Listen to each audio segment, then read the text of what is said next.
예, 안녕하세요. 박중사입니다. 2026년 7월 2일 목요일 위클리 옵션 만기일 마감 리뷰 시작하도록 하겠습니다. 라이브 때 말씀드렸던 것처럼 잠시 병원 좀 다녀왔다가 저녁 때 따로 녹화를 하게 되었습니다.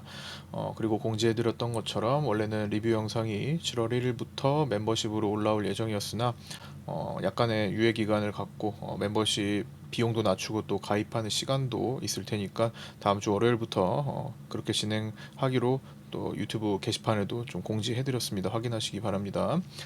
자, 오늘은 제가 마지막에 4시에 글을 올려드렸던 것처럼 제가 외국인 수급을 십수년 이상 연구를 하면서 방송을 계속 해왔지만 오늘 보인 외국인들의 수급 이런 엄청난 규모의 전쟁은 또 처음 봅니다. 앞으로 나올 변동성에 이제 생존이 우선이라는 말씀을 좀 드렸습니다.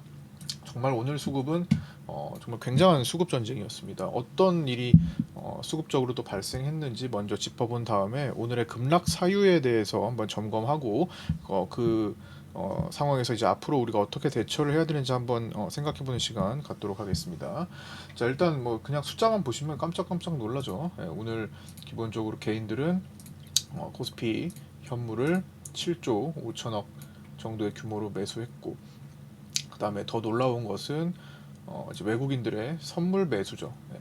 이게 오늘 시장이 계속 밀리는 동안에도 계속 늘어났던 겁니다. 아마 그래서 평상시에 이제 외국인 선물에 대해서 집중하면서 초점을 맞추고 트레이딩을 하시는 분이 있다면 오늘 굉장히 까다로웠을 겁니다.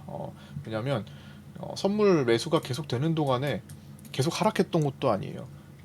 올라가는 구간과 내려가는 구간이 공존했고 실제로 내려가는 시간이 더 길었죠.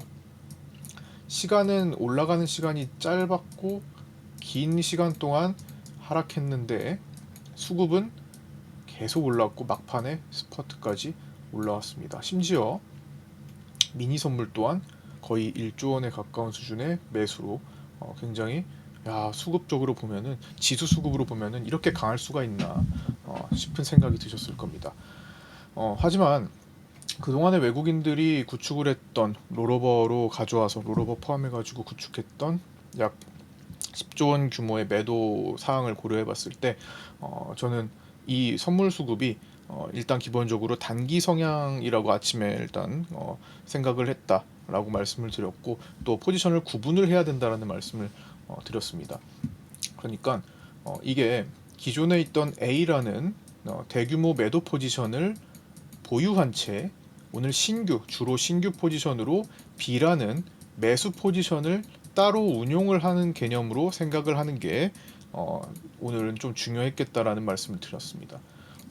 그래서 만약에 오늘 같은 매수가 이 대규모 메인 매도 포지션을 환매수하는 강력한 움직임을 보였다면 사실 오늘 저점이라고 어느 정도는 판단할 수 있는 그런 기준점이 될 수도 있어요. 하지만 A 따로 B 따로 운용을 하게 된다면 사실 외국인들은 저점 선언을 하지 않은 것으로 볼 수 있습니다. B는 단타 성향을 갖고 뭐 빠르면 당일, 길어지면 당일은 아니었죠. 길어지면 하루에서 뭐 3일 내지 진짜 일주일 정도까지도 이거를 끌고 갈 수도 있다라는 거죠. 그러면 외국인들 입장에서는 매도 포지션을 메인을 유지를 한 채 순간적인 반등할 수 있는 구간, 어쨌든 오늘 충분히 내려오기도 했었고 갭으로 내려와서 제법 밀렸잖아요. 마이너스 7%대 구간까지 내려갔으니까. 그러면서 이제 가격 제한폭이 열려서 밑꼬리 단 요건을 제외하고 보시면 이 해당 빗각 라인에 걸쳐서 끝난 셈이죠. 그 정도로 일단 기본적으로 흐름은 살아있는 상태에서의 마지노선급에 내려왔으니 외국인들도 여기서 혹시나 오늘 고용보고서 공개를 앞두고 나스닥이 나스닥이 보시면 지금 추세적으로 지금 경계 라인에 속해 있죠. 자, 여기 볼벤 진행되면서 여기를 뚫어낼 수도 있는 거거든요. 만약에 여기를 뚫어내면 이거 지금 오늘 떨어졌던 거 다시 다 커버하는 거 아니야? 라는 생각을 할 수도 있잖아요. 그래서 기본적으로 매도 포지션의 메인은 유지하면서도 따로따로 운용하는 그 매수 포지션을 구축을 한 거다라고 볼 수 있겠죠. 근데 만약에 여기서 고용보고서 공개 이후에 나스닥이 막혀버렸어요. 예를 들어 갔다가 막혀버렸다. 그러면 외국인은 빨리 오늘 들어갔던 매수를 그냥 후퇴할 수도 있는 거죠. 그래봐야 매도가 앞으로 더 잡고 커지는 게 더 크다라는 거지. 그러니까 매도 포지션은 저 위에서 여기까지 왔는데 여기서 매수를 구축하면 얘가 올라가면 여기서 매수 구축한 거를 던지면 다시 얘만 남는 거예요. A와 B로 보면 얘가 B-로 처리를 올라갔을 때 수익화를 시킬 수 있겠죠. 그러면 A에 대한 수익은 줄어들겠지만 다시 이걸 수익 청산해서 이어가기가 가능한 거고요. 만약에 B 구간에서 B 물량이 손실로 보게 된다면 얘를 B-로 손절을 해버리면 그냥 요거만큼 자르고 대신에 얘가 이만큼 수익이 더 커져서 사실상은 여기서 상세 처리가 돼서 양쪽 다 어느 정도는 보호를 할 수 있게 되죠. 보호 및 방어를 할 수가 있게 되죠. 이거를 개인의 입장에서 살펴본다면요, 두 가지가 있습니다.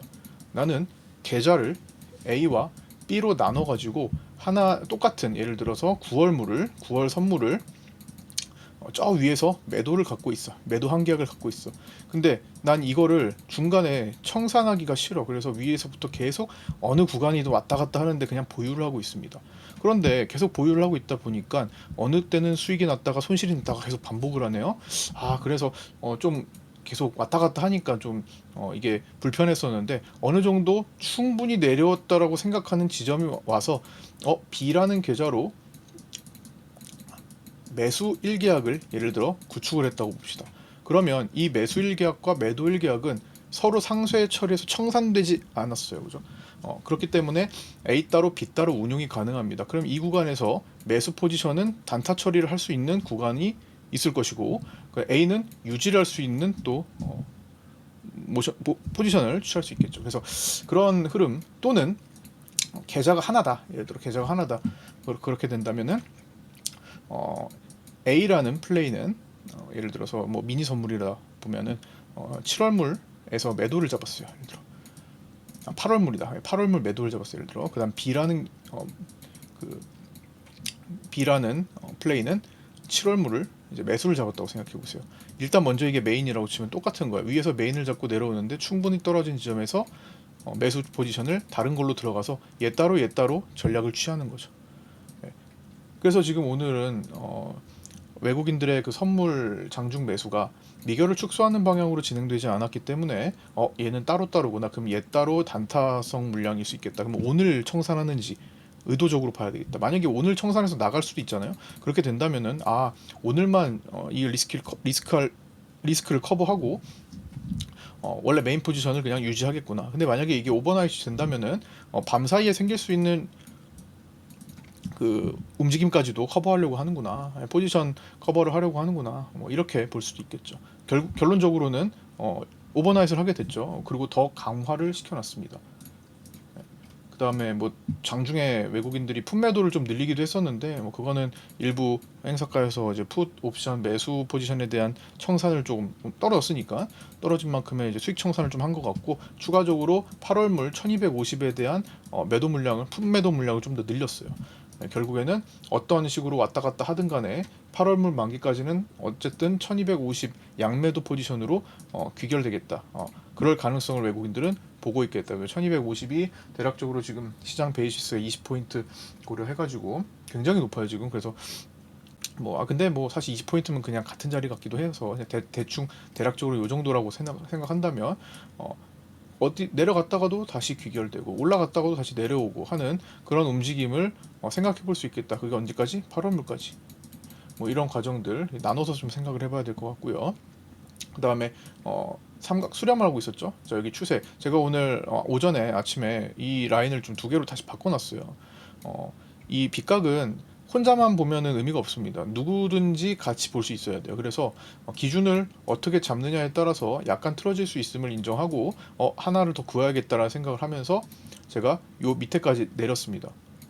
그랬더니 실제로 여기까지 갔다가 반등 반응을 보였어요. 장중에. 장중에 꽤 많이 반등했었죠. 예, 그 구간이 여기까지 찍고 있어요. 다시 내려와서 1차 가격 제한폭을 열어가지고 서킷은 이제 시간이 넘어가가지고 걸리지 않았고 가격 제한폭 넘어가서 2차 풀리면서 이제 밑꼬리를 달게 된 거죠. 이거는 어차피 개개인이 사람이 할 수 없는 시스템이 반응하기 때문에 사실 크게 신경 안 써도 되긴 합니다만 심리적인 영향을 좀 받을 수 있습니다. 심리적으로 꼬리를 달고 온 느낌이 드는 거죠. 실제 거래는 없었다고 하더라도 거의. 그래서 오늘은 결국에는 밑꼬리를 제외하고 나서도 요 빗값과 위에서 내려오는 삼각 수렴의 끝자락에서 일단 종료가 됐다라고 볼 수가 있겠죠. 그러면 여기서 밤사이의 어떤 결과에 따라서 일단 추세를 다시 만들러 가거나 아니면 여기서 그냥 아예 깨버리는 그 두 가지 결과로 연결되거나 아니면 시간을 좀 더 끌어서 갈 수도 있겠죠. 근데 지금의 수급은 굉장한 어떻게 보면은 옵션으로 따지면은 양매수 구축을 한 거라고 볼 수도 있죠. 특히 여기서 이제 대놓고 보이는 지수 선물 쪽으로는 단기적으로 자 A의 그 매도 메인을 제외하고 B라는 신규 포지션으로 지수 쪽으로는 강력한 매수 포지션을 구축했어요. 3조 2천억의 미니 선물 1조 급이니까 이 B가 이제 콜옵션 매수한 것과 같은 개념으로 이제 상방 배팅을 했다면 그럼 하방 배팅은 뭔가? 일단 메인은 살아있는 거 오케이 알겠어. 메인은 어느 정도 있다라는 거 치면 요게 작용을 하고 있을 건데 오늘 들어온 만큼을 어떻게 커버했냐라고 봤더니 23일부터 제가 계속 신경 썼던 게 뭐였죠? 23일 왜 이렇게 내려가지? 그때 그 주인공이 뭐였지? 그래서 SK 하이닉스 외국인들의 선물 매도였다. SK 하이닉스 자체를 선물 매도를 때려가지고 그때 기록적으로 10만 계약 이상 막 매도 때려버리면서 눌러버렸죠. 그때 이후로 계속 지금 외국인들은 여기서 하이닉스 매도를 구축하고 있습니다. 오늘 또한 또 기록적인 오늘 4조 2천억에 해당하는 당일 선물 매도를 구축했어요. 4조 2천억은 기록입니다. 그때보다 더 많아요. 6월 23일보다 더 많은 수준의 하이닉스 선물 매도를 구축했습니다. 그럼 그게 하방으로 작용하면서 마치 콜옵션과 풋옵션을 같이 사는 양매수 효과, 양방향 효과를 갖게 되는 거죠. 물론 옵션처럼 이렇게 둥구스럽하지는 않을 겁니다. 당연히 선물이기 때문에 대략적으로 이런 식으로 양쪽 배팅이 된 거겠죠. 그래서 이 양쪽 배팅이 동시에 작용하는 것이 아니라 반등했을 때 얘를 처리할 수 있고 밀렸을 때 얘를 처리할 수 있는 따로따로 플레이가 가능하다라는 거고 무게감은 메인은 역시나 하방에 실려 있는 것을 유지하고 있는 외국인입니다. 이 모든 공간에서 다 그랬죠. 반등할 때도 끝날 때까지 끝난 게 아니다로 끌고 올 때도 위클리 콜옵션 릴레이를 통해서 계속 그걸 수익을 추구하고 한 번에 위클리 만기로 뭐 1,000억 이상의 수익을 추구한 실제로 종료한 적이 몇 번 있었죠. 오늘 위클리 만기를 통해서 또다시 위클리 콜 릴레이가 들어오는데 오늘도 487억의 위클리 콜 옵션 해지 릴레이 콜 매수를 했습니다. 최근에 몇 차례나 지금 이 릴레이 콜 그냥 다 날려버렸죠. 오늘도 지난 월요일에 들어왔던 위클리 콜 옵션 500억대는 그냥 0 된 효과가 되는 겁니다. 그걸 굳이 그렇게 살리려고 하지 않아요. 어차피 외국인들은 그게 해치 콜이기 때문에. 그래서 오늘도 1235에서 위클리 월요일 거 1235에서 1220에 대한 콜 매수 해지를 구축하고 릴레이 콜로 해지를 구축하고 그게 487억 정도의 규모였습니다. 주로 1232.5에다가 베팅을 했고요. 반드시 살릴 필요는 없는 거라는 것을 체크해야 됩니다. 다만 시장이 강력한 매수세, 반등세에 의해서 얘를 꼭 살려야 되는 상황이 된다면 살리려고 하고 최대한 얘를 1,000억까지 뭐 살리려고 수익을 한 2배 보면은 1,000억이니까 그렇게 살리려고 하겠죠. 그렇게 오늘 수급을 좀 이해할 수 있었고 주식 선물에 대한 포인트를 꼭 잡았어야 합니다. 그리고 현물로도 좀 많이 눌렀습니다. 외국인들이 프로그램이 3조 3천억대 누르면서 실제로는 현물 4조 9천억이니까 프로그램 외적으로도 외국인들이 직접적인 매도를 때리는 경우가 있었고 오늘 중간에 매도 사이드카가 걸린 시점 이후로도 매도는 계속됐습니다. 근데 중간에 이제 어느 정도 완화되고 나서부터는 자 요건데 코스피가 완화되고 나서부터는 여기서부터는 그나마 조금 진정되는 효과도 있었죠. 그래서 수급은 이런 특징을 좀 보였으니까 굉장히 이 숫자 자체가 너무 규모가 크다 보니까 앞으로 어떤 변동성을 줄까 궁금합니다. 야간에도 사실 지금은 뭐 그렇게 큰 변동성을 보여주진 않고 있지만 이거 실제로 고용보고서 좀 있으면 발표될 고용보고서 기다리고 있는 것 같아요. 아마 이 녹화가 끝나고 업로드가 될 때쯤이면 고용보고서 공개가 될 텐데 이제 그때부터 이제 변동성이 폭발하게 될 수도 있으니까 조금 긴장하셔야 되고, 제가 아까 라이브 영상 때도 그거를 말씀드렸고 며칠 정도 동안 말씀드렸기 때문에 아마 지금도 준비하고 계실 거라고 생각합니다. 그렇게 보시면 되겠고요. 뭐 파생반의 텔레그램을 통해서 시장의 흐름을 일단 뭐 잡아보려고 하는데, 일단은 오늘 급락했던 사유에 대해서 조금 정리를 먼저 해보려고 합니다. 뭐 지금 제가 라이브로 진행하다가 오늘 야간에 따로 작년처럼 또 오늘은 진행하는 날이기 때문에 뭐 좀 정리를 좀 해봤는데, 급락 사유에 대해서 일단 적은 것들을 쭉 한번 언급을 드리도록 하겠습니다. 첫 번째, 이거 말고도 여러 가지가 있는데 그 중에서 한 17가지 정도를 생각해봤으니까 한번 정리해 보시기 바랍니다. 일단 먼저 기술적 사유죠. 분산 과정의 시작 가능성. 자, 선물에서 일봉으로 제가 어떻게 했어요? 분산 과정 뭐지? 매집, 상승, 과열. 자, 다시 매집, 상승, 과열, 분산, 공포, 침체. 이게 반복되는 거죠. 다우 이론이죠. 자, 매집은 저기 작년에 관세 이슈 막 있을 때 그때부터 바닥에서 매집이 됐다고 치면 그때 이후로 상승세가 시작됐었죠. 5월, 6월 지나면서 그게 상승기. 그다음에 과열이 이제 올해 뭐 초 1, 2월 뭐 볼 수 있을 거고 연말이라고 생각할 수도 있을 거고, 그러다가 이제 올해 3월부터 이제 분산 과정이 시작됐는데 그게 좀 길게 갔죠. 사실 3월 지나서도 올라갔으니까 실제로 거기까지는 과열인 것 같아요. 3월 이후부터 과열이라고 볼 수 있고, 이제 어느 정도 6월 달까지 해서 올라와서 여기서부터 이제 분산 과정으로 볼 수도 있을 겁니다. 왔다 갔다 하잖아요. 가다가 이제 때려서 넘기기도 하고 다시 올렸다가 때리기도 하고 분산 과정이 시작되는 거라고 볼 수도 있습니다. 만약에 이제 분산으로 이제 남들에게 떠넘기는 과정으로 좀 보인다면 좀 시간이 많이 걸릴 겁니다. 물량이 워낙 컸고 시장의 자금이 워낙 컸기 때문에. 그래서 그런 과정일 가능성, 시작 가능성을 봐야 되기 때문에, 그러면은 이제 본장에서 보통 장대 음봉이 많이 나오게 됩니다. 그런 경우는 또 이것도 살렸다가도 또 본장에서 또 장대 음봉 때리고, 살렸다가도 본장에서 또 장대 음봉 때리고, 이런 것들을 많이 보게 돼요. 제가 예시로 나스닥에서 2025년 1월 달에 그런 모습을 보였던 거 실시간으로 그때 다 점검해 드렸던 거거든요. 자, 이때였죠. 이때 제가 장대 음봉 3개짜리 보면은 이거 분산 과정의 마지막일 수 있다 해가지고 3개를 예로 친다라고 말씀드리는 순간 그 뒤로부터 꺾이기 시작했던 거고, 관세 유예 이슈로 쭉 끌고 올라왔죠. 뭐 이런 식으로 가다가 분산 과정 보이다가 꺾일 수 있다 라는 거고요. 지금은 그 가능성에 대한 생각을 좀 하고 있는 겁니다. 그 다음에 고가에서 6차례나 지지했어요. 이렇게 많이 지지한 적은 거의 없어요. 드물죠. 보통은 한두 번 지지하고 두세 번 지지하고 많은데 여기서 하나, 둘, 셋, 넷, 다섯, 6차례를 지지했어요. 제가 그래서 한 4차례 정도부터 지지할 때부터 이거 이상한데, 이거 갭으로 넘어갈 수도 있겠다. 이 그림은 장중에는 자꾸만 레버리지 발동 걸려가지고 적당한 하락을 계속 막아서는 과정이기 때문에 이거는 갭으로 넘어갈 것 같다. 그래서 갭으로 넘어가는 것에 대한 경계를 해야 되겠다. 그렇죠? 6차례나 지지했던 1300대 초반 라인의 갭 이탈 위험을 경고해드렸습니다. 특히 6월 30일에 엄청나게 강조를 많이 해드렸죠. 기존 외국인들의 누적 대규모 매도 포지션의 역할도 있었고요. 6월 23일에 평소에 잘 언급하지 않았던 SK 하이닉스 대규모 매도세 선물이죠. 자, 선물이 빠졌죠. SK 하이닉스의 대규모 선물 매도세에 주목했습니다. 주식 선물이요. 그 다음에 24일 종가 부근에서 제가 뭐라고 말씀드렸죠?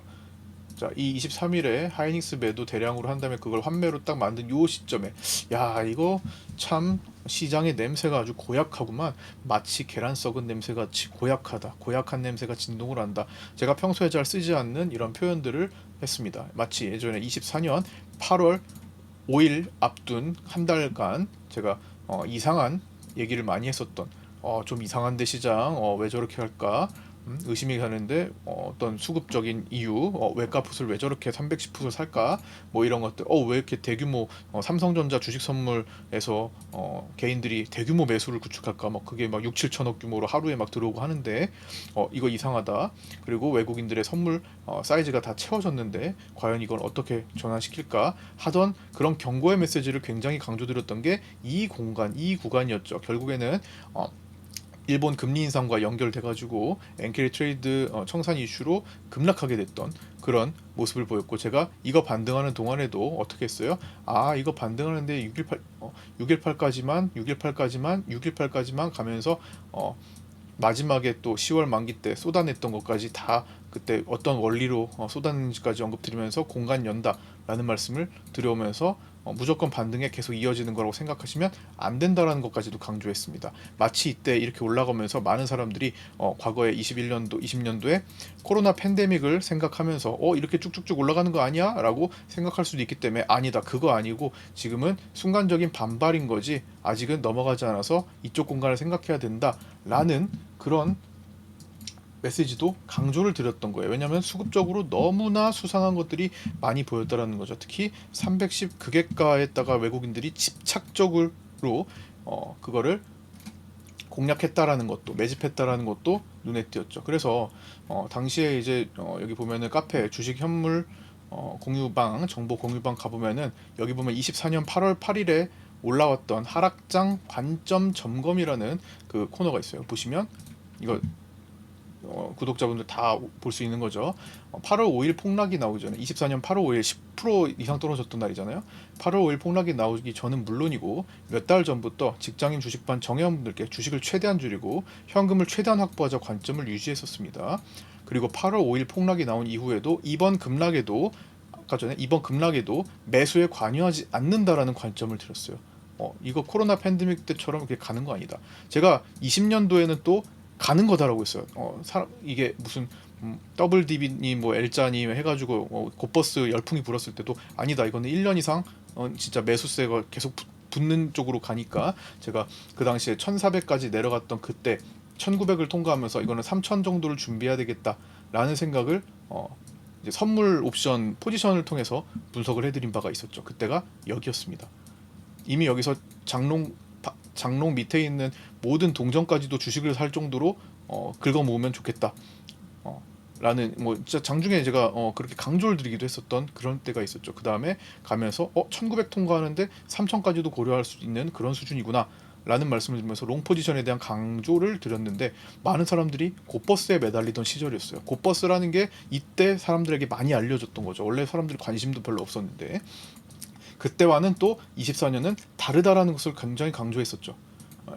여기가 이런 그런 구조로 가는 게 아니라 이번에는 관여하지 않는 것이 좋겠다.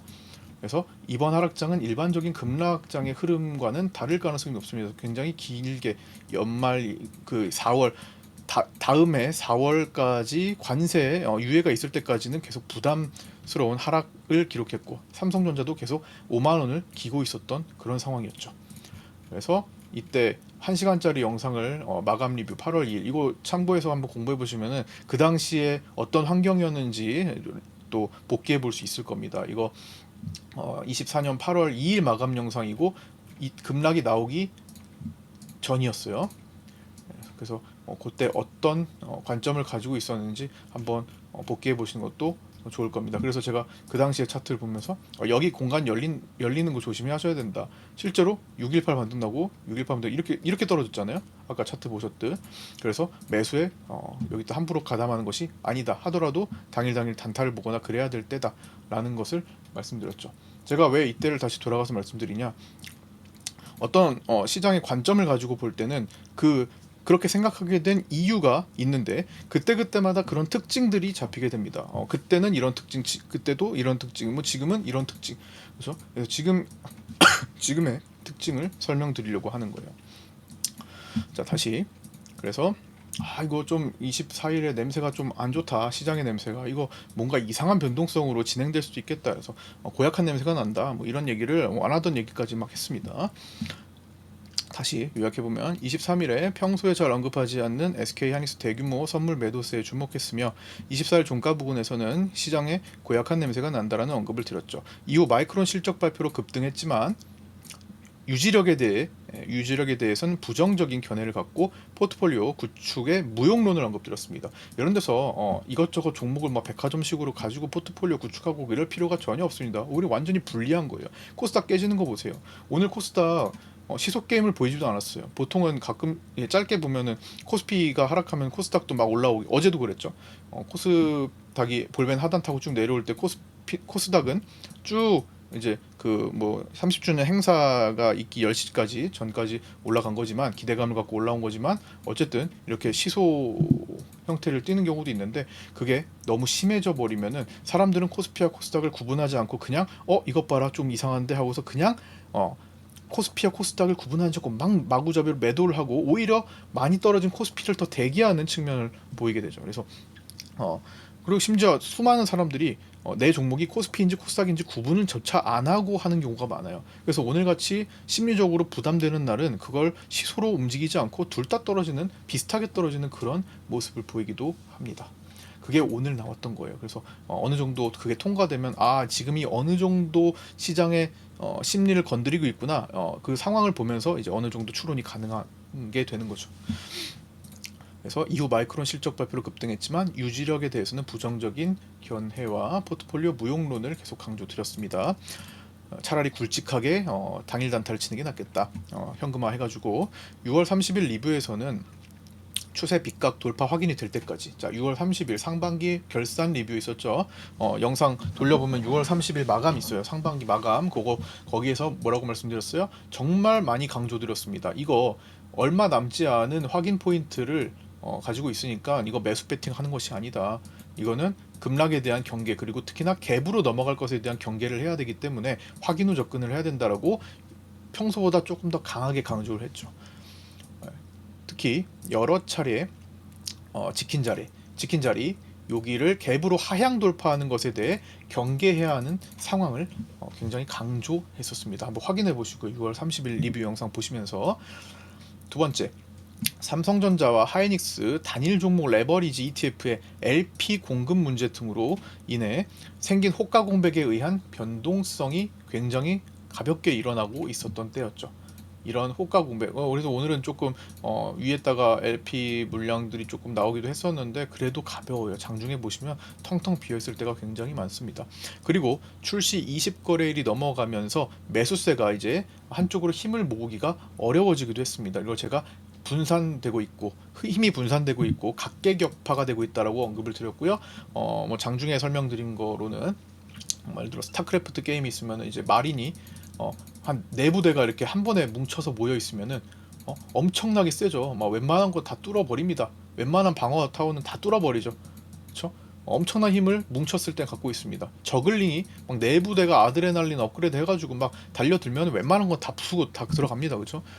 힘이, 이게 개인이라고 치면은 개인들이 레버리지 ETF가 생긴 지 한 10거래일 정도까지는 오로지 매수밖에 없어요. 그거는 사야 파는 거죠. 먼저 선물처럼 매도를 먼저 할 수 없기 때문에 일단은 사야 팔 수가 있습니다. 그래서 일단은 사야 하는 시기에 한 10거래일 정도는 그냥 막 몰아붙이는 거예요. 그냥. 그래서 삼성전자 하이닉스가 레버리지 물량으로 막 급등하고 막 그랬던 겁니다. 신고가 내고. 그런데 이제 10거래일 지나고 20거래일 지나니까 산 사람들의 매물이 쌓이게 되면서 그게 사고 나서 쭉쭉 같이 힘이 이어지는 것이 아니라 누군가는 거기에다가 차익 실현하든 매도 욕구를 갖고 있게 되죠.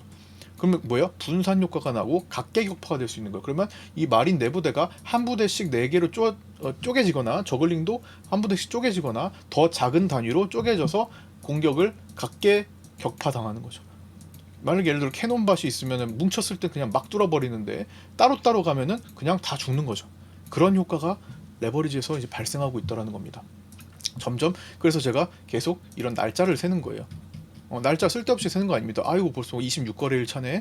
그럼 매물이 어느 정도 쌓였겠구나. 그동안의 거래와 그 호가 내역을 보면서 이제 점검을 해나가는 거죠.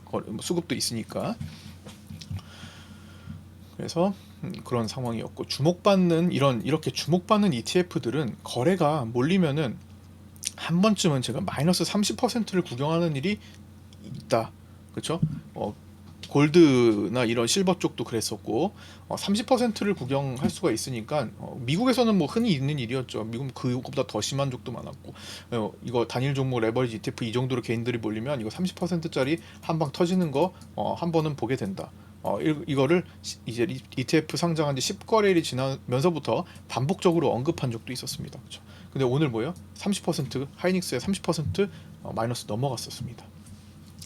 금감원이 운용사를 소집하는 등 레버리지 ETF에 대한 제도적인 정비 가능성이 이런 시장 투심을 여기에 대한 매수 투심을 연쇄적으로 약화시킨 것도 있었습니다. 네, 그래서 연쇄 반응이 이렇게 나오게 되는 거죠. 한번 밀릴 때. 그래서 사이드카도 걸리고 서킷이 오늘 시간 때문에 시간이 초과돼서 걸리진 않았지만 거의 그 정도까지 내려갔던 거죠. 그리고 제가 오늘 오전에 그런 말씀도 드렸어요. 라이브 방송 때.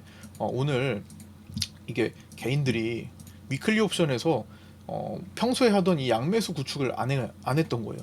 오늘 이상하다. 외국 개인들이 양매수 구축을 안 하네. 그냥 위클리 옵션에서 얼어 있었습니다. 오히려 심지어 중간에 매도 포지션을 막 키우기도 했었어요.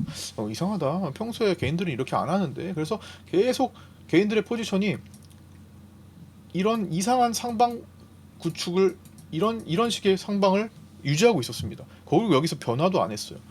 이상한데 상승을 하는데도 이걸 닫지 않았던 거예요. 그러니까 상승을 하는데도 이 포지션을 유지하고 있어요. 뭐지? 그러면은 여기서 순간적으로 수익이 잡힐 텐데. 그래서 제가 저 시간대 보시면 계속 그걸 말씀드렸어요. 10시 반이면은 자, 파생반 텔레그램에다가 놓고 보면은 쭉 내려가지고 10시 반 정도에 보시면 포지션 보시면은 이렇게 이런 식으로 이 계속 유지를 하고 있었던 거예요. 개인들이 양매수 구축을 안 하네. 원래 평상시에 개인들이 위클리를 이렇게 양매수 구축을 하잖아요. 그래가지고 우리는 이렇게 범위를 보면서 추정을 한단 말이에요. 그래서 그 범위를 잡지도 못하게 해놨어요. 10시 반 좀 이렇게 지나가서 보면서 제가 뭐라고 말씀드렸냐면 이상하다. 이거 보면은 개인들이 자 위클리 옵션에 수익 전환이 됐는데 잠시 위클리 옵션 수익을 유지하는 시간이 현재까지는 약 3분이다. 즉 무슨 말이에요? 수익을 유지하는 시간이 짧다. 이거보다 더 올라가면 수익이 커질 텐데 일단 수익이 유지되는 시간이 짧다. 물론 그 이후에 조금 더 진행이 되긴 했습니다만 결국에는 개인들이 위클리 옵션에서 수익을 유지한 시간은 요 정도밖에 안 됩니다. 결국엔 다시 손실로 쭉 바뀌었어요. 손실로. 그렇죠? 그래서 개인들이 그럼에도 불구하고 양매수가 아니네. 양매수였다면요. 어떻게 보냐면요. 양매수 이렇게 된 포지션을 방향을 틀어보세요. 그럼 이렇게 틀었다고 생각해 보세요. 그럼 여기다 대입을 해요. 그러면은 포지션이 이렇게 형성되어 있는 셈이에요. 이렇게 형성되어 있는 셈이에요. 이걸 이제 돌려보면 그럼 무슨 말이에요? 지수가 개인들이 잘라서 개인들이 손실을 볼 수 있는 구간인 여기나 여기서부터 여기까지 사이에서 움직이겠거니 생각을 하는 겁니다. 그렇잖아. 이렇게 잘라가지고 개인들이 여기 구간에서 왔다 갔다 하겠구나 이러면서 프리를 빼겠구나 이렇게 생각을 하죠. 돌려놓고 지수를 이렇게 맞추면 이게 되잖아요. 그런데 구축을 안 하니까 뭐예요? 계속 상방인데? 계속 상방 포지션 유지하는데? 그러면 무슨 생각을 했어요? 제가 이 과정에서 시가를 이탈하게 돼서 양봉을 유지 못하고 음봉이 되면 이거는 저점을 뚫어버리고 서킷 브레이커까지도 갈 수 있는 우려가 생기는 과정이다. 오전에 잡아드려요. 올라갈 때 잡아드렸어요. 올라갈 때. 이거는 라이브 방송 때 실제로 제가 실시간으로 말씀드렸던 거기 때문에 아마 많이들 들으셨을 겁니다. 라이브 방송 거의 1000명 가까이 들으시니까 1000명 정도 들으시니까 그래서 이 구간에서 개인들이 포지션이 바뀌지 않기 때문에 시가봉 테스트에서 지면 그 자리가 다시 저항으로 막히고 이것 봐라 저점 뚫리고 실제로 서킷은 시간 때문에 시간이 초과돼서 걸리지 않았지만 만약에 이게 되게 빠르게 진행됐다면은 서킷을 걸었을 겁니다. 여기가 서킷 구간이었어요. 여기가 마칠이고 여기가 마팔이었을 거니까 그렇죠. 근데 이제 시간상 그냥 1차 가격 제한폭 마이너스 8% 뒤에 열고 이제 밀렸던 거죠. 그게 개인들이 양매수가 아니고 상방이었기 때문에 개인들은 여기서부터 여기까지 위클리 손실을 보게 되는 국면으로 넘어갔던 겁니다. 그쵸? 그런 것도 한번 생각해 볼 수 있었고 오늘 거래 자체가 위클리 옵션이 개인들이 일반적이진 않았어요. 그만큼 위클리 옵션 거래하기가 너무 어렵고 등압이 그 결제 들어가는 순간까지도 높았습니다. 오후 1시 2시가 되는데도 평소보다 등압이 굉장히 높았어요. 그렇다라는 것은 종가에 변동을 크게 줄 수도 있다라는 건데 실제로 종가에 코스피 100이 10%나 동시효과에서 뚝 떨어뜨렸어요. 그리고 오늘 그러면서 위클리 옵션에서 막판에 막 9,000% 가고 막 그런 것들 몇 개가 나왔습니다. 굉장히 크게 움직인 것들이 나왔어요. 차트를 잠깐 보자면 이게 좀 길어지긴 하는데 오늘 또 중요한 날이니까 조금 길게 할게요. 위클리 옵션 목요일 오늘 막 1200 한 30풋 같은 걸 보면은 보시다시피 굉장히 폭등을 해요. 0.12에서 21.5까지 가고 막. 그다음에 1200 한 25 같은 거 이런 거 보면은 엄청 올라가죠. 1229 같은 거 보면은 마지막에 폭발을 합니다. 1215풋도 막 폭발을 해요 마지막에. 그렇죠? 이게 뭐 보면은 거의 0.01에서 9.00까지 9000%막 가는 거. 더 되지? 예. 0.02에서 0.01에서는 9 그보다 더 되지. 9만 퍼센트네. 9만 퍼센트. 예. 엄청나게 많이 900배죠. 900배. 여기가 0.01이 1부터는 900배지. 그렇죠? 최대가 이렇게 되는 거예요. 0.01부터 900배까지도 막 엄청나게 폭등을 해버립니다. 마지막에 가격 제한폭 열면서 하기 때문에. 그래서 이런 과정에서 개인들이 정상적인 플레이를 할 수가 없었던 거죠. 위클리 옵션에서. 네. 그런 특징도 있었죠. 그 다음에 그리고 이제 이런 금감원이 운용사를 소집하는 등 이제 레버리지 ETF에 대한 제도적인 정비 가능성이 투심을 약화시킨 거 말씀드렸고요. 외국인들의 대규모 삼성전자와 하이닉스, 특히 하이닉스의 선물 매도 포지션 구축이 있었죠. 이거는 말씀드렸던 거니까 빠르게 넘어갈게요. 당일의 매도 4조 2천억, 약 18만 6천 계약의 외국인 매도로 역대 최대 수준을 기록했고요. 프로그램 동반에서 현물 비중을 계속 완화하는 매도세가 지속됐습니다. 6월 만기 이후 롤오버 물량을 제외하고서도 삼성전자 선물에 대해서 1조 6천억 이상 매도가 잡혀 있고요. SK하이닉스의 5조 8천억의 역대급 매도를 구축해 놓은 상태입니다. 특히 6월 23일부터 시작된 외국인들의 대규모 SK하이닉스 선물 매도 포지션 구축이 눈에 띄었던 거죠. 그걸 아까 전에 다 설명드렸던 겁니다. 자, 선물에서 이 구간 동안에 매수를 엄청 땡기던 외국인들이 선물을 여기서 다 정리를 하고 매도로 스위칭이 된 상태라는 거예요. 그러면서도 이제 지수 쪽으로는 단기 반등에 대한 대비를 해놓고 오늘 고용보고서 이따가 이거 하는 동안에 나올 것 같은데요. 그때 튀어 올라가면은 그 자리에서 이 정도 자리에서 반발 충분히 나올 수 있는 것에 단기적인 베팅이 들어가 있구나 이렇게 보시면 됩니다. 그럼 얘가 언제 청산되는지를 봐야 되겠죠. 그 다음에 미국 ADR 상장에 대한 SK하이닉스 물량 부담도 좀 존재하겠죠. 이후 물론 이제 패시브 자금도 들어오는데 이제 쪼개는 거기 때문에 물량 부담도 존재합니다. 이후 외국인들의 외가 풋옵션 매수 배팅 증가 및 8월물 쪽에서는 이제 1250 콜풋 양매도 구축을 진행한다 말씀드렸죠. 일단 내린 다음에 조절할 가능성도 있고 올라간 다음에 또 다시 떨어뜨릴 가능성 이런 것들이 복합적으로 작용하는 겁니다. 지금 이미 그게 진행되는 거일 수도 있어요. 1250은 지금 지점에 있기 때문에 여기서 계속 횡보할 수는 없으니까 변동을 주겠죠. 그다음에 오늘 이제 외가 풋옵션 같은 경우는 어제도 말씀드렸습니다. 800 풋옵션 같은 걸 외국인들이 막 매수했다. 그런 것들 오늘 많이 갔어요. 2배 이상 가고 그랬죠. 예. 월물 800 같은 거 보면은 정말 먼데 그런 것들을 이제 외가 정말 극외가 말도 안 되는 극외가들을 막 공략하는 것도 보입니다. 쭉 내려보면은 800 같은 거 엄청 멀잖아요. 이런 것들을 막 거래에 막 엄청 붙여요. 예, 이상하다 싶을 정도로 여기에만 좀 집중적으로 공략하는 것도 보였습니다. 예, 그게 오늘 또 청산도 많이 되고 기존에도 청산도 되고 막 그랬습니다. 이런 것들이 수상했다. 예, 지금 오늘 나타나기 이전 단계에서 점검을 해드렸던 것들을 정리하는 겁니다. 그래서 수상했다. 그래서 오늘 갭으로 내려갈 위험이 있었다. 실제로 벌어졌다. 이거죠.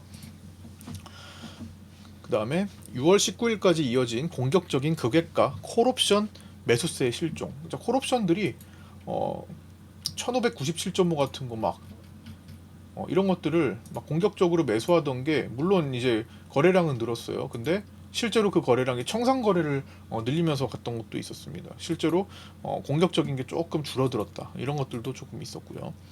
1597.5가 아니더라도 그 밑에 있는 것들도 그랬죠. 그런 것들도 있었고, 그다음 네 번째, 외국인들의 당일 대규모 선물 매수는 누적 메인 매도 포지션에 대한 단기 해치성 플레이였다. 오늘 아까 설명드렸던 거니까 넘어갈게요. 포지션 방어 측면이었던 거고, 반대로 주식 선물 매도 포지션 구축으로 또 커버를 했다라는 거 아까 전에 설명드렸던 내용을 정리해 둔 겁니다. 90포인트대를 넘나드는 등 기록적으로 높은 V코스피 지수, V코스피 지수 엄청나게 높죠. 자, 보시면 변동성 지수, V코스피 지수 보면 지금도 86.41인데 얼마 전까지만 해도 100포인트급으로 가는 98포인트 선까지 찍었었어요. 그 다음에 옵션의 기록적인 프리미엄에 대한 변동성 반응이 지금 나타나는 거다. 여섯 번째, 실적 발표를 5일 앞두고 있는 삼성전자가 성과급 지급 이슈로 영업이익이 줄어들 것에 대한 우려감이 선제적으로 작용하는 것도 볼 수 있죠. 그다음에 연기금의 리밸런싱이 7월 1일부터 리밸런싱이 재개되는 거, 그거에 따른 시장 참여자들의 부담감으로 또 이어질 수 있는 거죠. 최대 누적으로 70조, 50조에서 70조 원까지도 그 이상도 매도가 가능한데 이런 것들이 한 번에 뭐 폭탄으로 되는 건 아니지만 시장 참여자들의 부담감으로 연결될 수는 있는 거죠. 여덟 번째, 삼성전자와 하이닉스 그리고 마이크론까지 3대 메모리 기업이 미국에서 과점 지위를 악용해 공급량을 조절하여 가격 담합에 나섰다는 사유로 소송을 당했죠. 이것도 부담 사유로 볼 수 있습니다. 아홉 번째, 빅쇼트로 유명한 마이클 버리가 삼성전자와 하이닉스의 호남과 충청권 등 대규모 투자 발표가 AI 반도체 랠리의 종말을 의미한다고 콕 집어 언급하면서 반도체 숏포지션을 구축했다고 또 발언을 하기도 했었죠. 그게 시장 참여자들도 그쪽으로 마음이 기울게 되는 그런 계기가 될 수도 있는 겁니다. 열 번째, 우리나라 오늘 아침에 소비자 물가지수 발표됐는데 우리나라 6월 소비자 물가지수가 3.2%로 두 달 연속 3%대를 기록하면서 7월 한국은행 금리 인상 결정 가능성이 높아졌죠. 신현송 총재의 반복적인 매파적 발언을 참조할 수 있겠고요. 7월과 10월 금리 인상 가능성이 대두되고 있습니다. 심하면 빅스텝 가능성까지도 제시되고 있습니다. 위처럼 기준금리 인상 가능성이 높아지고 이란 전쟁과 추경 등 정부의 확장 정책에 대한 부담감 등으로 인해 만기가 긴 채권에 대해 추가로 제공하는 금리인 장기 국고채 금리의 기간 프리미엄이 3년 7개월 만에 가장 높은 수준으로 나타났고, 이에 따라 주택담보대출 금리도 상승세가 이어지고 있습니다. 한국은행에 따르면 5월 말 기준 10년물 금리의 기간 프리미엄은 1.4% 수준이며 이는 1년 전 0.6% 대비 2배 이상으로 오른 수준이고, 레고랜드 사태 당시인 2022년 10월 말 이후 최고치를 기록한 거라고 볼 수 있습니다. 12번째, 태국과 인도네시아, 필리핀 등 동남아에서의 화폐 가치가 급락하고 있습니다. 인도네시아 당국은 루피아화 환율 방어를 위해 외환 시장에 개입하면서 외환 보유고가 2024년 이후 2년 만에 최저치로 하락한 상태라고 이제 발표했고요. 97년 아시아 외환 위기로, 이때 태국부터였죠. 아시아 외환 위기로 번질 가능성은 일단 적다고는 하지만 선제적인 부담감에 투자 자금이 빠져나갈 수 있게 되는 상황이었죠. 우리나라 환율이 원달러 환율이 1,550원대 진입했습니다. 공항에서는 이미 1,600원대 진입했다라고 오늘 기사가 나오기도 했죠. 이재명 정부의 추가적인 GPU 추경 가능성이 언급되고 있습니다. 또 추경을 또 한다고, 그죠? 그러면서 이런 이제 환율 상승의 부담이 계속되고 있고 내려오지 못하고 있는 계기가 되죠. 노무라 증권은 환율 상단을 1,600원으로 제시하며 전망치를 높였습니다. 7월 2일 미국 고용보고서 공개에 대한 경계감, 좀 있으면 10분 정도 뒤면 현재 시간으로 이걸 보실 때쯤 되면 이미 발표가 됐을 겁니다. 이런 경계감, 어떻게 발표될지에 대한 불안감도 작용할 수 있죠. 이게 6월 달에 급락을 만들었던 첫 번째 사유가 되었기 때문에 이번에도 그럴 수 있는 거 아니야? 이번에는 살릴 수 있을까에 대한 의문점, 이때 고용보고서의 역할이 컸죠. 그래서 미리 떨어졌기 때문에 사실 뭐 부담을 덜 할 수도 있는 거예요. 근데 일단은 살펴봐야 돼. 발표되는 걸 봐야죠. 그리고 미국의 종가까지도 좀 연결해서 봐야 되기 때문에 미국이 딱 그 추세 경계 라인에 딱 있으니까 그런 것들도 좀 살펴보자라는 거고, 현재 시간까지도 나스닥이 0.14, 15%면은 거의 그대로 있는 거잖아요. 그 다음에 15번째, 메타의 클라우드 사업 진출이 AI 공급 과잉 우려를 일으키며 밤사이 필라델피아 반도체 지수에 6.27% 급락이 있었죠. 그래서 오늘 야간 선물보다 더 낮게 출발하기도 했었습니다. 16번째, 리사쿡 연준 이사의 해임에 제동을 건 미국 대법원의 판결이 캐비너시 연준 의장의 압박을 덜어 독립적인 정책을 펼칠 가능성이 높아진 거죠. 22 신트라 포럼에서 포르투갈 신트라 포럼에서 고물가 부담은 줄어들었지만 그래도 인플레이션이 여전히 높은 것을 언급한 것에 대해 당장은 아니지만 금리 인상 가능성 증가로 연결 가능성이 또 생기기도 했습니다. 17번째, 미국, 이란 전쟁 관련 불확실성이 여전히 존재하죠. 호르무즈 통제권에 대한 합의 불확실성 등이 아직도 계속 왔다 갔다 막 거론되고 있죠. 뭐 이런 이유들, 이거 말고도 되게 많은데 뭐 그거 다 나열하자면 한없이 해야 될 것 같아서 요 정도 뭐 지금 현재 당장 이 시장에 영향을 미쳤던 몇 가지들 이제 좀 연결 정리해 봤고요. 참고가 되었으면 좋겠습니다. 그 다음에 오늘 그렇게 해서 위클리 옵션 만기일 끝났는데 동시효과 때 한 10포인트 떨어뜨렸어요. 하이닉스를 쭉 떨어뜨렸죠. 그래서 위클리 옵션 만기일 결과를 추정해 보면은 기시란 포함해서 대략 추정치로 외국인들은 월요일에 들어온 릴레이 해치 콜 옵션 전액 손실을 기록하면서 540억 손실을 본 것으로 보이고요. 개인들은 110억 손실. 콜 옵션 손실이었죠. 아까 전에 콜 옵션 매수 포지션이었으니까 이 만기 당일 양매수 포지션을 구축하지 않은 것에 대한 손실이 잡혔고요. 금융투자는 490억 수익 본 것으로 추정되고 콜매도에 대한 전액 수익이 잡혔습니다. 투신도 비슷하게 금융투자랑 해서 60억 수익. 연기금이 최근에 그 위클리 옵션 베팅한 것 중에 가장 좋은 수익을 기록한 것으로 보입니다.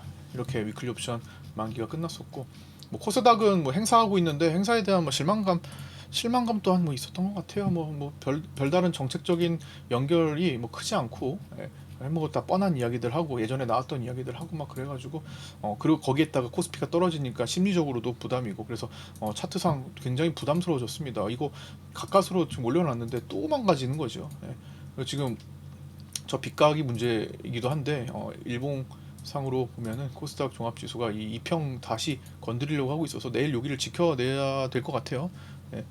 꼭 여기 지켜지는지를 봐야 되겠고 그 밑으로 가면 공간입니다. 이 공간이면은 마지막에 투매가 있어요. 마지막에 원래 끝자락에서 투매가 나오는 게 제일 무서운 겁니다.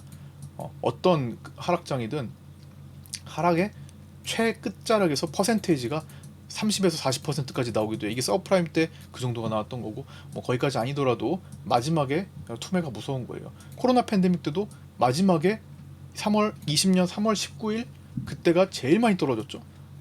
그래서 이 임계점을 통과하게 되면 공간을 크게 열 수 있는 부담감이 생기기 때문에 지금 이 자리를 지키는 것이 굉장히 중요합니다. 갈아엎어버리거든요. 아예 끝자락에서는. 차라리 중간 과정이 더 편한 거지 끝자락에서는 진짜 퍼센티지 높아집니다. 그냥 최상단과 최하단에서 변동성이 크게 폭발하는 거예요. 그렇게 보시면 되겠고 뭐 파생반 텔레그램 파생반에 계신 분들은 반드시 파생반에 있는 글 올라오는 것들을 꼭 복귀해서 하루를 정리를 하시는 게 좋습니다.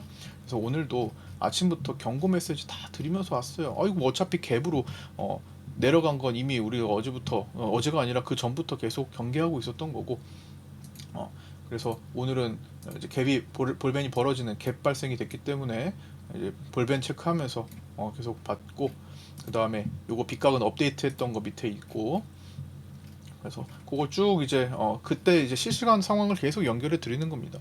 뭐 라이브 방송에 다루지 않은 내용들이 계속 제가 타이핑을 하면서 방송을 해요.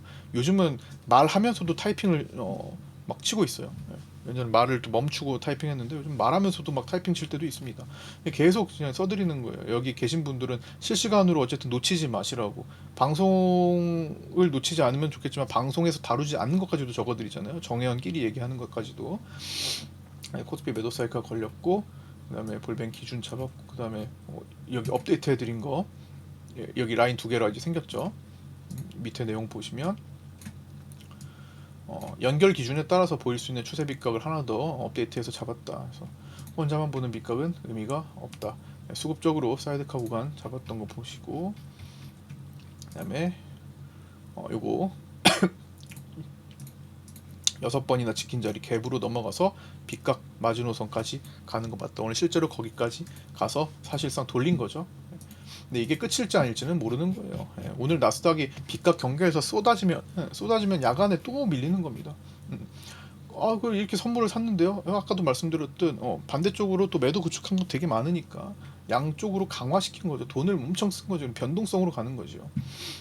벌써 외국인은 하이닉스 선물 환매수 없이 1,000원 매도 추가했고 9시 37분부터 그 뒤로 4조 2천억까지 엄청나게 늘렸던 겁니다.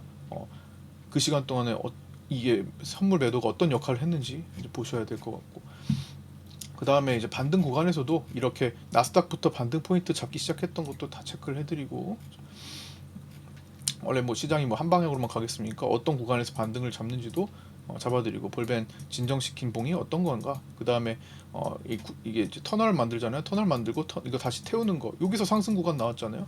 근데 약간 상승봉이 조금 수급적으로 사실 요게 어떻게 보면은 지수 선물만 보면 맞아 떨어진단 말이에요. 근데 아니다, 그걸로만 보면 안 되는데 라고 생각했던 게 이제 주식 선물이나 현물로 숨어가지고 이게 이런 쪽으로 전개가 되는 것도 경계를 해야 되는 상황으로 연결해 드린 거죠.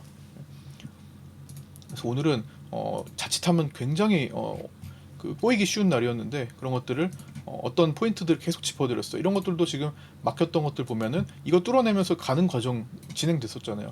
그런 포인트를 보시라는 거예요. 이렇게 얘가 막히는지, 실제로 이런 기준 잡아드린 거를 실제로 막는지 가는지. 근데 실제로 좀 더 가긴 했죠.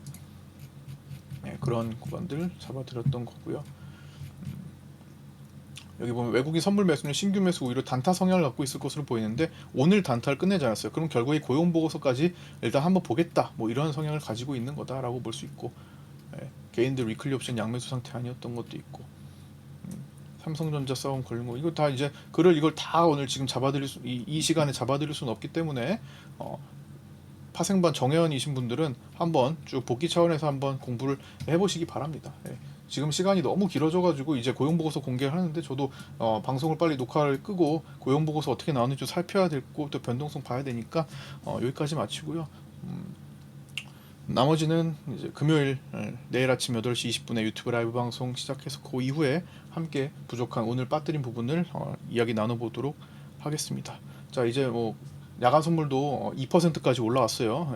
충분히 반발 나올 수 있는 건데, 이제 고용 보고서 앞두고 올라왔기 때문에 혹시나 여기서 갑자기 꺾이는지 아니면 그 방향으로 진행되는지 잠시 후에 잠시 후에 살펴보시고, 저는 여기까지 종료하고 내일 이어가도록 하겠습니다. 끝까지 시청하신 분들 감사드리고 고생하셨습니다. 구독과 좋아요, 알림 설정 부탁드리고요. 내일 아침 라이브 방송에서 뵙도록 하겠습니다. 감사합니다.